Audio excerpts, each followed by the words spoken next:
नमस्कार दोस्तों। RRB NTPC CVT 1 2025 में पूछे गए मैथ के इम्पोर्टेंट क्वेश्चंस लगातार हम इस चैनल पर आपके साथ डिस्कस कर रहे हैं। पार्ट 7 तक हम कर चुके हैं। आज पार्ट 8 में कुछ और इम्पोर्टेंट क्वेश्चंस हम आपके लिए लाए हैं। वीडियो आपको पूरा देखना है। आने वाले जितने भी आपके मैथ बेस्ड एग्जाम हैं सब में आपको यहाँ से डेफिनेटली हेल्प मिलेगी। स्टार्ट करते हैं आज के फर्स्ट क्वेश्चन से।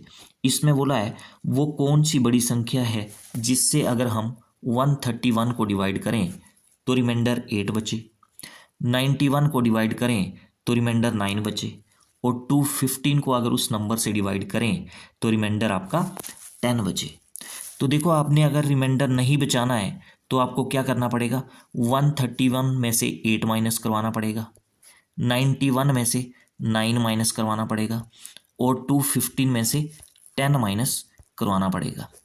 तो माइनस करके क्या नंबर आपके पास बनेंगे, 131 में से 8 माइनस करोगे तो 123 आएगा, 91 में से 9 माइनस करोगे 82 आएगा, 215 में से 10 माइनस करोगे तो 205 आएगा। अब ये जो आपके पास तीन नंबर बने ये उस बड़े नंबर से पूरी तरह से डिवाइड हो जाएंगे। तो वो बड़ा नंबर निकालने के लिए या तो आपको इन तीनों का HCF निकालना पड़ेगा या फिर आपको ऑप्शंस की हेल्प लेना पड़ेगी। तो इजी क्या है, आप ऑप्शंस की हेल्प ले सकते हो। ऑप्शन ए से स्टार्ट करते हैं। तो क्या 37 इन तीनों को पूरी तरह से डिवाइड कर सकता है? तो इन तीनों की बात छोड़ो, आप स्मॉलेस्ट नंबर 82 से ही चेक कर लो। क्या 37 82 को पूरी तरह से डिवाइड कर देगा? नहीं करेगा। तो ऑप्शन ए तो सही नहीं होगा। 61 कर देगा 82 को पूरी तरह से डिवाइड? नहीं करेगा। 57 करेगा पूरी तरह से डिवाइड? नहीं करेगा। 41 जो है वो 82 को डिवाइड कर देगा पूरी तरह से। क्या ये 123 और 205 को भी पूरी तरह से डिवाइड कर सकता है? बिल्कुल कर सकता है। तो इसका मतलब 41 ही वो नंबर है। ठीक है, ऑप्शन डी जो है आपका सही हो जाएगा। क्लियर हो गया? अगला क्वेश्चन देखते हैं। इस क्वेश्चन में आपको बोला है कि 91,673 में वो कौन सा छोटा नंबर हम ऐड करें सम आए वो 88 से पूरी तरह से डिवाइड हो जाए। तो इसके लिए आपको करना क्या पड़ेगा, 91,673 को पहले आप 88 से डिवाइड करके चेक कर लो। तो डिवाइड करते हैं। देखो 88 1 88 आ जाएगा, माइनस करोगे तो आपका 3 बचेगा, 6 और 7 आप कैरी कर लो तो 367 बन जाएगा। 88 को 4 से आप मल्टीप्लाई करोगे तो 352 आ जाएगा। अब यहाँ से माइनस करोगे आप तो आपके पास बचेगा 15, ऊपर से आप 3 कैरी करोगे तो ये बन गया 153। अब 88 1 88, इनको जब आप माइनस करोगे तो आपके पास आएगा ये 65। अब 65 आपके पास रिमाइंडर आ गया। अब अगर आपके पास रिमाइंडर 65 ना आता, 88 आता तो आपने क्या करना था फिर, 88 1 88 करना था और दोनों को माइनस करके रिमाइंडर आपका क्या आ जाना था, 0 आ जाना था। पर रिमाइंडर तो आपका 88 नहीं आया, रिमाइंडर कितना आया आपका 65। तो 65 में आप क्या ऐड करोगे कि 88 बन जाए, तो 23 ही तो ऐड करना पड़ेगा। तो इसका मतलब ये 91,673 जो है इसमें आपको 23 ऐड करना पड़ेगा, तभी जो सम आएगा वो 88 से डिवाइड होगा। ठीक है, तो ऑप्शन सी जो है वो सही बन जाएगा। क्लियर हो गया ये क्वेश्चन? अगला क्वेश्चन देखो। अब इस क्वेश्चन में एक सिलेंडर का वॉल्यूम आपको दे के रखा है 8624 सेंटीमीटर क्यूब। आगे बोला है if the radius and height of the cylinder are equal, मतलब रेडियस और हाइट जो है वो क्या है, आपस में इक्वल है। फाइंड आउट क्या करना आपको, height of the cylinder, cylinder की हाइट आपको निकालनी पड़ेगी। गिवन क्या है आपको, वॉल्यूम आपको देके रखा है, कितना देके रखा है 8624 सेंटीमीटर क्यूब। सिलेंडर का वॉल्यूम क्या फॉर्मूला होता है, πr²h। ठीक है, और राइट साइड में वही आ जाएगा 8624। आपको हाइट निकालनी है, इसलिए आर की जगह आप क्या पुट कर दोगे, एच पुट कर दोगे, क्योंकि आर और एच क्या है, दोनों इक्वल है। तो आर की जगह जब आप एच पुट करोगे तो एच स्क्वायर आ जाएगा और एक एच जो है वो पहले से है, तो लेफ्ट साइड क्या बन जाएगी आपकी πh³ और राइट साइड में वही आ जाएगा आपके पास 8624 आ जाएगा। ठीक है, आपको एच की वैल्यू निकालनी है तो तो एच क्यूब को आप लेफ्ट साइड रखोगे और पाई को आप ले जाओगे राइट साइड में, ये डिवाइड हो जाएगा। पाई की वैल्यू आप रख दो 22/7, ठीक है, तो 7 तो आपका न्यूमरेटर में आ जाएगा। अब 22 से ये 8624 कट जाएंगे, देखो काटो। 22 को 3 से मल्टीप्लाई करेंगे तो कितना आएगा 66। 20 बचेगा तो 202 बन जाएंगे। 22 को 9 से मल्टीप्लाई करेंगे तो 198 आएगा। 4 बचेंगे 44 बन जाएंगे। 22 को 2 से मल्टीप्लाई करेंगे तो 44 हो जाएगा। तो आपके पास राइट साइड में क्या बचा 392 इंटू 7 और लेफ्ट साइड में एच क्यूब है तो क्यूब हटाओगे तो दूसरी तरफ तो क्या लग जाएगा क्यूब रूट लग जाएगा। तो यहाँ पे इसका आपको क्यूब रूट निकालना पड़ेगा। तो आप 392 के फैक्टर कर सकते हो। 2 1 द 2 1 बचा वरना 19, 2 9 द 18 1 बचा वरना 12, 2 6 द 12 196 आ गया ना। तो अब आपको पता है 14 इंटू 14 कितना होता है 196। फर्दर आप 14 के फैक्टर कर सकते हो 2 इंटू 7 इसको लिख सकते हो। तो यहाँ पे लिख देते हैं हम। तो क्यूब रूट के अंदर क्या बन जाएगा आपका 2 इंटू 14 के हमने फैक्टर किए तो कितना आ गया 2 इंटू 7। अगले 14 के फैक्टर किए तो फिर से 2 इंटू 7 और एक 7 तो ऑलरेडी है ही है क्यूब रूट के अंदर। अब पेयर कितने का बनेगा 3 का बनेगा पेयर। तो 2 बाहर आ जाएगा और 7 बाहर आ जाएगा तो 2 इंटू 7 कितना होगा 14। तो हाइट क्या आएगी 14 सेंटीमीटर। ठीक है, क्लियर हो गया। नेक्स्ट क्वेश्चन देखते हैं अब। इस क्वेश्चन में बोला है यदि माँ की आयु का 3 गुना उसकी बेटी की आयु के 5 गुने से 26 वर्ष अधिक है। तो जैसे से क्वेश्चन लिखा है वैसे वैसे हम इसको मैथमेटिकली फॉर्म में कन्वर्ट करते हैं। तो माँ की आयु तो आपके पास है नहीं, तो एम मदर को मैं एम से डिनोट कर रहा हूँ और मदर की एज हमने ले ली एक्स ईयर्स, ठीक है, और डॉटर की एज हमने ले ली वाई ईयर्स, ठीक है। अब स्टेटमेंट के अकॉर्डिंग जाते हैं। क्या लिखा है 3 टाइम्स मदर्स एज, तो मदर की एज को 3 टाइम्स करना है। इज का मतलब इक्वल टू 26 ईयर्स मोर, तो प्लस 26 आ जाएगा। देन 5 टाइम्स हर डॉटर्स एज, 5 टाइम्स हर डॉटर्स एज, तो ये मैथमेटिकली इक्वेशन बन जाएगी। तो ये आपके पास लीनियर इक्वेशन बन गई। इसको इक्वेशन आप 1 दे सकते हो। आगे क्या लिखा है स्टेटमेंट में and 2 times daughters as is, तो 2 टाइम डॉटर्स एज मतलब 2 आ जाएगा। इज का मतलब इक्वल टू, आगे क्या लिखा है 2 years less than the mother's age, तो 2 year less than the mother's age. तो एक लीनियर इक्वेशन आपकी ये बन गई, ठीक है। अब इन दोनों लीनियर इक्वेशंस को आपको सोल्व करना है। आपके पास एक्स और वाई की वैल्यू आ जाएगी, ठीक है। तो लीनियर इक्वेशन सोल्व कैसे होंगी, ये आप ऐसा करो कि एक्स का कोफिशिएंट जो है पहली इक्वेशन में कितना है 3 है, दूसरी इक्वेशन में भी एक्स का कोफिशिएंट आप 3 कर लो। उसके लिए आपको दूसरी इक्वेशन को 3 से मल्टीप्लाई करना पड़ेगा, तो 3 से मल्टीप्लाई कर दो तो इक्वेशन सेकंड क्या बन जाएगी 3 से मल्टीप्लाई करोगे 3 दूना 6 बाई आ जाएगा यहाँ पे इक्वल टू 3x और -6 आ जाएगा, ये आ गई। अब इक्वेशन 1 लिख लो आप, 3x की जगह 3x लिख लो, तो यहाँ पे लिख लिया मैंने 3x, ठीक है। 5y प्लस 26, 5y यहाँ पे आ जाएगा और 26 जो है वो माइनस का इस तरफ आ जाएगा, ठीक है। यहाँ पे इक्वल टू लगा दो आप। अब इनको माइनस कर दो, माइनस करोगे तो साइन चेंज हो जाएंगे आपके, माइनस आ जाएगा, यहाँ माइनस आ जाएगा, यहाँ प्लस आ जाएगा आपका। तो 3x प्लस का माइनस का ये कैंसिल आउट हो जाएंगे। 6y माइनस 5y यहाँ बाई बचेंगे इक्वल टू राइट साइड में माइनस का 6 प्लस का 26, तो यहाँ पे 20 बचेंगे। तो बाई की वैल्यू आ गई आपके पास 20। डॉटर की एज आ गई, मदर की एज निकालनी है तो बाई की वैल्यू आप इक्वेशन नंबर 2 में पुट कर दो। तो इक्वेशन नंबर 2 में पुट करोगे तो बाई की जगह 20 लिखोगे तो 2 इंटू 20 कितना बन जाएगा, ये लेफ्ट साइड 40 बन जाएगी और राइट साइड कितनी आ जाएगी x माइनस 2। x की वैल्यू आपको निकालनी है, -2 जो है वो लेफ्ट साइड में जाएगा तो 40 प्लस 2 कितना हो जाएगा 42, ठीक है। क्वेश्चन में आपको निकालना क्या है, क्वेश्चन में निकालना आपको find the difference between the ages of the mother and the daughter. तो माँ और बेटी की एजेस के बीच में डिफरेंस आपको निकालना है।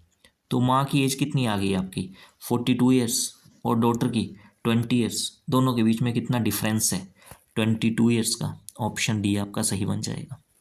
ठीक है, अगला क्वेश्चन देखो। ये ट्रिग्नोमेट्री का क्वेश्चन आ गया, इसको आपको सोल्व करना है। तो सोल्व कैसे करूंगी, देखो साइन ए माइनस 2 साइन क्यूब ए, ये न्यूमरेटर में लिखा है। तो न्यूमरेटर में आपके पास साइन ए जो है वो कॉमन आ रहा है, तो साइन ए आप कॉमन ले लो। अंदर क्या बचेगा, 1 माइनस 2 साइन स्क्वेयर ए, यही आएगा। और डिनोमिनेटर में देखो आप, डिनोमिनेटर में आपके पास कोस ए जो है वो कॉमन आ रहा है, तो कोस ए को आप कॉमन ले लो। ब्रैकेट के अंदर क्या बचेगा, 2 कोस स्क्वेयर ए माइनस 1, यही आ जाएगा। और प्लस ये कोसिकेंट स्क्वेयर ए माइनस 1 लिखा है रूट के अंदर, तो कोसिकेंट स्क्वेयर ए माइनस 1 जो है वो कोट स्क्वेयर ए के इक्वल होगा, क्योंकि कोसिकेंट स्क्वेयर ए माइनस कोट स्क्वेयर ए 1 के इक्वल होता है। तो कोट स्क्वेयर ए की वैल्यू किसके इक्वल होगी, कोसिकेंट स्क्वेयर ए माइनस 1। तो कोसिकेंट स्क्वेयर ए माइनस 1 की जगह आप कोट स्क्वेयर ए लिखोगे, तो जो कोट के ऊपर स्क्वेयर लिखा होगा उससे ये रूट जो है वो कैंसिल आउट हो जाएगा, तो आपके पास सिर्फ कोट ए जो है वो बचेगा। ठीक है, अब ये जो ब्रैकेट के अंदर न्यूमरेटर में लिखा है ना 1 माइनस 2 साइन स्क्वेयर ए, ये फॉर्मूला है, ये किसका फॉर्मूला है, कोस 2a का। और 2 कोस स्क्वेयर ए माइनस 1 लिखा है डिनोमिनेटर में ब्रैकेट में, ये भी फॉर्मूला है किसका, कोस 2a का। तो ये भी कोस 2a, ये भी कोस 2a, कैंसल आउट हो गए, बचा क्या, sine a upon cos a, इसको लिख लो। तो sine a upon cos a, ठीक, और plus cot a, cot a को आप लिख सकते हो cos a upon sine A. ठीक है, ये रिलेशन आपको पता होनी चाहिए। आगे क्या करो आप, एलसीएम ले लो, एलसीएम लोगे तो कितना आ जाएगा, साइन ए कोस ए, ये आपका एलसीएम आ गया। न्यूमरेटर में क्या बचा, न्यूमरेटर में आपका आ जाएगा साइन स्क्वेयर ए प्लस कोस स्क्वेयर ए, ये आ जाएगा। अब आपको पता है कि साइन स्क्वेयर ए प्लस कोस स्क्वेयर ए, इसकी वैल्यू कितनी होती है, 1 होती है। तो न्यूमरेटर में तो 1 आ गया, डिनोमिनेटर में वही आ जाएगा sign A into cos A. ठीक है, तो इसको आप फर्दर कैसे लिख सकते हो, 1 by sine A into 1 by cos A. ठीक है, 1 बाय साइन ए किसके इक्वल होता है, कोसिकेंट ऑफ ए, और 1 बाय कोस ए किसके इक्वल होता है, सीकेंट ऑफ ए। तो ये फाइनल आंसर आपका बन जाएगा। ठीक है, ऑप्शन ए जो है आपका सही हो जाएगा यहाँ से। क्लियर हो गया ये क्वेश्चन। अगला क्वेश्चन चेक करते हैं। इस क्वेश्चन में 4 की पावर 0.72 ये x के इक्वल दिया है, और 4 की पावर 0.86 ये y के इक्वल दिया है, और साथ में बोला है x की power z equal to y की पावर 8।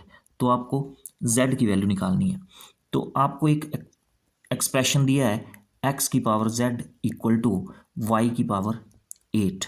यहाँ पे क्या करो आप, x और y की वैल्यूज पुट कर दो। अब x की वैल्यू कितनी है, 4 की पावर 0.72, तो x की जगह लिख दो 4 की पावर 0.72, और होल पावर में कितना आ जाएगा, z आ जाएगा, इक्वल टू y की जगह लिख दो आप, y की वैल्यू कितनी है, 4 की पावर 0.86। ठीक है, और होल पावर में कितना आ जाएगा, होल पावर में आपका 8 आ जाएगा। अब आपको पता है कि ये पावरें जो हैं आपस में क्या हो जाएंगी, मल्टीप्लाई हो जाएंगी। ठीक है, तो 4 की पावर जो है वो क्या बन जाएगी, 0.72 इंटू जेड। ठीक है, और राइट साइड में क्या बन जाएगा, 4 की पावर 0.86 को 8 से मल्टीप्लाई कर लो, तो ये आ जाएगा आपके पास 6.88। ठीक है, 6.88। ओके, अब यहाँ से देखो आप, अगर आपके बेस जो हैं वो सेम है और बीच में इक्वल टू का साइन है, तो पावरें भी आपकी क्या हो जाती हैं, इक्वल हो जाती हैं। ठीक है ना, तो 0.72 z ये किसके इक्वल हो जाएगा, 6.88 के इक्वल। बस यहाँ से आप z की वैल्यू निकाल सकते हो। तो 6.88 अपॉन 0.72। ठीक है, डेसिमल के आगे यहाँ भी 2 डिजिट है और डिनोमिनेटर में भी डेसिमल के राइट साइड में 2 डिजिट है, तो ये डेसिमल तो कैंसिल ही हो जाएगा आपका। आप डिवाइड कर लो इनको, तो देखो 8 से कट जाएंगे ये, 8 9 द 72, और 8 से ये कटेगा 8 8 द 64, 4 बचेंगे तो 48 बनेंगे, 8 6 द 48। डेसिमल में आपका आंसर आएगा 9 से ये 86 को आप काट लो, तो 9 9 द 81, 5 बचे, डेसिमल लग गया 50 बन जाएगा, 9 5 द 45, फिर से आपका 50 बन गया, 9 5 द 45, तो 9.55 यानी 9.56 जो है आपका आंसर आ जाएगा। ऑप्शन ए जो है वो सही हो जाएगा। ठीक हो गया। अगला क्वेश्चन देखते हैं। तो ये भी ट्रिग्नोमेट्री का क्वेश्चन आ गया। तो एक लाइन का क्वेश्चन है ये। यहाँ मैंने पहले भी आपको बताया कि जो कोसिकेंट स्क्वायर, यहाँ बीटा की बात हो रही है तो बीटा लिखता हूँ मैं, cosecant square beta minus cot square beta, ये इक्वल होते हैं 1 के। ठीक है ना, ये 1 के इक्वल होता है। ठीक है, तो आप देख लो ये सीकेंट स्क्वायर बीटा लिखा है आपका क्वेश्चन में, इसको एज इट इज कर दो, secant square beta minus 1 upon cosecant square beta minus 1, तो इसकी वैल्यू यहाँ से कितनी आ जाएगी, कोट स्क्वायर बीटा। तो कोसिकेंट स्क्वायर बीटा माइनस 1 की जगह क्या लिखोगे आप, कोट स्क्वायर बीटा। तो ऐसा क्वेश्चन पीछे भी हमने किया। ठीक है, अब 1 अपॉन कोट स्क्वायर बीटा किसके इक्वल होगा, टैन स्क्वायर बीटा।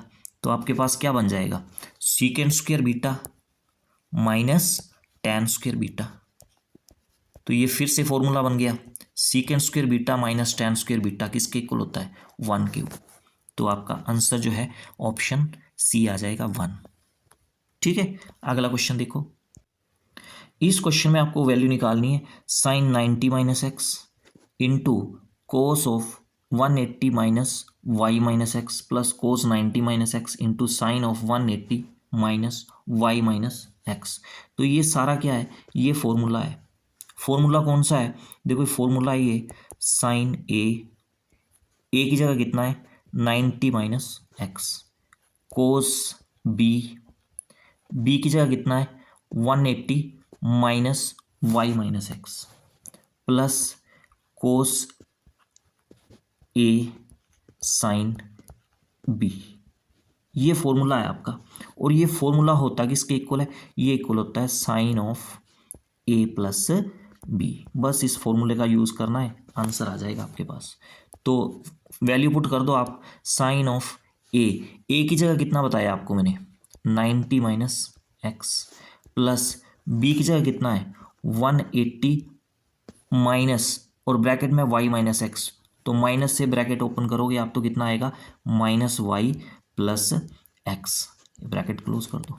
ये माइनस का एक्स ये प्लस का एक्स कैंसिल आउट हो जाएंगे, तो बचेगा कि आपके पास ब्रैकेट के अंदर साइन ऑफ ये 90 प्लस 180 कितना आ जाएगा 270 माइनस वाई, ये बचेगा साइन ऑफ 270 माइनस वाई। अब ये आपको पता होना चाहिए कि ये एंगल 270 माइनस वाई ये कौन से क्वाड्रेंट में बनता है, तीसरे क्वाड्रेंट में, और तीसरे क्वाड्रेंट में साइन क्या होता है नेगेटिव, तो नेगेटिव साइन आपके पास आ जाएगा। और यहाँ पे एंगल 270 है तो साइन का क्या हो जाएगा कोस हो जाएगा, तो माइनस कोस और साथ में वाई, तो साइन ऑफ 270 माइनस वाई ये किसके इक्वल होता है माइनस कोस वाई। तो ऑप्शन सी आपका यहाँ पे सही बन जाएगा। नेक्स्ट क्वेश्चन देखो आप। इस क्वेश्चन में बोला है कि एक पाइप पी है वो टैंक का 5/7 पार्ट्स जो है वो 30 घंटे में भर दे रही है। एक पाइप दूसरी क्यू है वो सेम टैंक का 2/5 भाग 28 घंटे में भर देती है। Both P and Q were kept open, तो पाइप पी और क्यू को ओपन किया गया 7 घंटे के लिए। देन बोथ वर क्लोज्ड, उसके बाद दोनों को बंद कर दिया। Pipe are alone was then open, तो एक पाइप आर है उस अकेली को ओपन कर दिया गया। And it emptied the water in the tank in the 8 hours, तो इस पाइप आर ने क्या किया, जो पी और क्यू ने पानी भरा था टैंक में इसने वो सारा 8 घंटे में खाली कर दिया। तो आपको बताना है कि तीनों पाइप पी क्यू और आर खाली टैंक को कितने टाइम में भर सकते हैं। ठीक है, तो यहाँ पे पहले तो आपको एक फॉर्मूला याद रखना है, work is equal to efficiency into time. ये फॉर्मूला आपको याद रखना है। दूसरा देखो आप पाइप पी जो है 5/7 पार्ट जो है वो कितने घंटे में भर रही है, 30 घंटे में। तो अगर टैंक को पूरा भरना होगा पाइप पी ने तो कितना टाइम लेगी वो, 30 गुना 5/7 दूसरी तरफ जाएगा तो 7/5 हो जाएगा। 5 से 30 कटेगा 6 आएगा और 6 7 42 आवर्स। इसका मतलब पाइप पी जो है पूरे टैंक को कितनी देर में भर सकती है, 42 आवर्स में। पाइप क्यू की बात करें तो पाइप क्यू जो है टैंक का 2/5 पार्ट्स 28 आवर में भर रही है। तो अगर पाइप क्यू अकेली को पूरे टैंक को भरना होगा तो वो कितना टाइम लेगी, तो 28 इंटू 5/2, तो काटोगे कितना आएगा 70। तो इसका मतलब पाइप क्यू जो है पूरे टैंक को 70 घंटे में भर सकती है अकेली। अब हमें क्या निकालना है, यहाँ से टोटल वर्क निकालना है। तो टोटल वर्क हम कैसे निकालते हैं, 42 और 70 का एलसीएम लेना पड़ेगा। तो 42 और 70 का एलसीएम जो है वो आ जाएगा 210। तो टोटल काम कितना हो गया 210, मतलब पूरा टैंक को अगर भरना है तो 210 काम करना पड़ेगा। अभी हमें क्या निकालनी है, एफिशिएंसी निकालनी है पी और क्यू की। एफिशिएंसी कैसे निकालते हैं, वर्क अपॉन टाइम, मतलब टोटल वर्क 210 है और पाइप पी जो है वो टैंक को कितनी देर में भर रही है, तो 210 अपॉन 42 तो 5 आ जाएगा। तो पाइप पी की एफिशिएंसी 5 आ गई। इसका मतलब है कि पाइप पी जो है 1 घंटे में टैंक का 5 पार्ट्स भर सकती है, ठीक है ना। और भरने कितने हैं टोटल, 210 पार्ट हैं टोटल टैंक के। और इसी तरह से क्यू की एफिशिएंसी निकाल लो, तो 210 डिवाइड बाय 70 कितनी आ जाएगी 3। तो इसका मतलब क्या है कि पाइप क्यू जो है 1 घंटे में टैंक का 3 पार्ट भर सकती है, ठीक है। अब आगे क्वेश्चन में बोला है कि पाइप पी और क्यू को 7 घंटे के लिए ओपन किया गया। अब देखो पाइप पी और क्यू दोनों 1 घंटे में कितना टैंक का भाग भर रही हैं, 5 + 3 8। तो दोनों पाइप पी और क्यू 7 घंटे में टैंक का कितना भाग भरेंगी, तो 7 × 8 56। पता चल गया ये। अब हुआ क्या, उसके बाद पाइप आर को ओपन कर दिया गया और पाइप आर ने क्या किया, जो पानी पी और क्यू दोनों ने भरा था वो पाइप आर ने 8 घंटे में खाली कर दिया। तो पाइप पी और क्यू ने 7 घंटे में कितना पानी भरा था, कितना टैंक का पार्ट भर दिया था 56। तो पाइप आर जो है उसने क्या किया, ये 56 पार्ट जो पी और क्यू ने भरा था वो इसने खाली कर दिया कितने घंटे में, 8 घंटे में। तो 8 घंटे में 56 पार्ट खाली कर दिया पाइप आर ने। तो एक की वैल्यू कितनी आ जाएगी यहाँ पे, 8/56 आर। अब टैंक के टोटल कितने पार्ट्स हैं, 210 पार्ट। मतलब क्या है, अगर पाइप आर को टैंक को पूरा खाली करना है तो वो कितने टाइम में कर सकती है, 1/7 × 210। तो ये आ जाएगा 30 घंटे। मतलब पाइप आर जो है पूरे टैंक को 30 घंटे में खाली कर सकती है। तो यहाँ हम पाइप आर के बारे में लिखेंगे कि वो 30 घंटे में टैंक को क्या कर रही है, खाली कर रही है। 30 के साथ यहाँ माइनस आ जाएगा क्योंकि पाइप आर क्या कर रही है, टैंक को खाली कर रही है, इसलिए यहाँ माइनस आएगा। अब पाइप आर की एफिशिएंसी भी यहाँ से निकाल लेते हैं। तो 210 डिवाइड बाय -30, तो ये आ जाएगा आपके पास -7। तो ये पाइप आर की एफिशिएंसी आ गई -7। अब हम तीनों की एफिशिएंसी निकालेंगे, पाइप पी क्यू और आर। क्यों निकालेंगे, क्योंकि आपको बोला है कि अगर तीनों पाइप्स पी क्यू और आर इनको ओपन कर दिया जाए तो खाली टैंक कितनी देर में भरेगा। तो इसलिए हमें इन तीनों की एफिशिएंसी निकालनी पड़ेगी। तो तीनों की एफिशिएंसी कैसे निकालेंगे, तीनों की एफिशिएंसी को प्लस कर दो, 5 + 3 कितना हो गया 8, 8 - 7 कितना हो गया 1। तो तीनों की एफिशिएंसी आ गई 1। अब हमें निकालना है टाइम कि तीनों पाइप्स जो हैं कितना टाइम लेंगी उस खाली टैंक को भरने में। तो टाइम कैसे निकालते हैं, total work 210 divide by efficiency, तीनों पाइप्स की एफिशिएंसी। तो तीनों पाइप की एफिशिएंसी कितनी आई, 1 ही आई। तो इसका मतलब तीनों पाइप्स खाली टैंक को कितने टाइम में भर देंगी, 210 घंटे में। ऑप्शन ए जो है वो सही बन जाएगा, ठीक है। तो ये थे आज के लिए क्वेश्चंस। आई होप सारे क्वेश्चंस आपको अच्छे से पता चल गए होंगे। वीडियो अच्छा लगा तो वीडियो को लाइक और शेयर आप ज़रूर कर दें। चैनल पर नए हो तो चैनल को आप सब्सक्राइब भी कर लें। तो आज के लिए फ़िलहाल इतना ही, मिलते हैं नेक्स्ट वीडियो में कुछ और इम्पोर्टेंट क्वेश्चंस के साथ। Thank you.